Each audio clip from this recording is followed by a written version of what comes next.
discriminate, we have brought in an expert. I'm so excited and honored to introduce our final speaker, Reverend Debra Haffner. Woo! Good afternoon. Good afternoon. I am Reverend Dr. Debra Haffner, a Unitarian Universalist minister. Do I have UUs in the house? You betcha! Woo! Representing the Unitarian Universalist Women's Federation and the Unitarian Universalist Church in Reston, Virginia.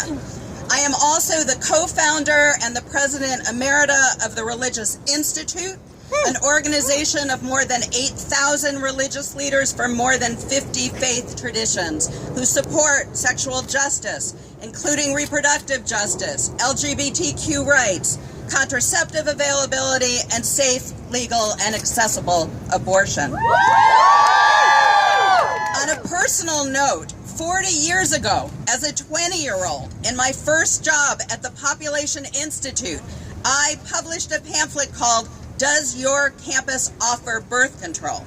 It is inconceivable to me, pun intended, that all these years later we are once again fighting for birth control. I also want to do a shout out to the other postmenopausal women here nostalgic for birth control, and to let the younger women know we will not let our daughters and our granddaughters lose this right.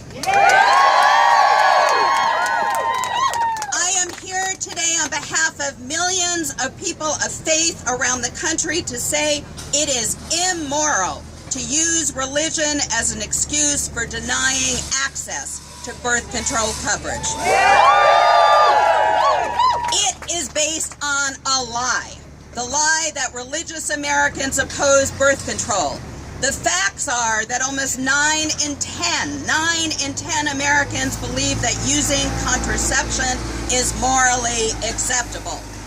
99% of American women who have had heterosexual intercourse have used a birth control method.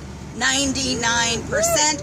And did you know that evangelical Protestant women are even more likely to use birth control than mainline Protestants or Catholics? More than a dozen religious denominations, from the most progressive, like mine, the Unitarian Universalist Association, to the most conservative, like the Lutheran Church, Missouri Synod, and the Seventh-day Adventists, have all passed policies in support of family planning. The moral controversy about birth control ended 60 years ago. For decades now, almost all faith traditions, with one major exception, have accepted modern methods of birth control and support it as a way to save lives, improve reproductive and public health, enhance sexuality, and encourage intentional childbearing. As a religious leader, I believe that every individual has the right to make their own moral decisions. People of faith of every religion support the right of individuals to make their own moral decisions. By privileging one very limited religious view of sexuality and conception, these new rules and yesterday's executive order violate the religious freedom of millions of people in the U.S. who hold different religious views. Denying family planning coverage in health insurance will effectively translate into coercive childbearing. I want to be clear with you as a faith leader. Contraceptive use is not a sin, nor is providing it in health care plans. The sin, Mr. Trump, is denying people contraception, reproductive health care, and sexuality education. The sin is denying poor women, women of color, LGBTQ people, accessible contraceptives, and other reproductive health care services that more privileged people have. The sin is poverty, racism, sexism, environmental discrimination, degradation, homophobia, and transphobia. The sin is passing restrictions on our access to reproductive health while ignoring the lives and needs of the children who are already here. The sin is using religious beliefs as a smokescreen for discrimination and injustice. Other people have asked you to join them in chants. I'm going to ask you to join me in a moment of prayer. Spirit of life and love, we know you by many names or by no name at all. We give thanks today for the gift of moral discernment.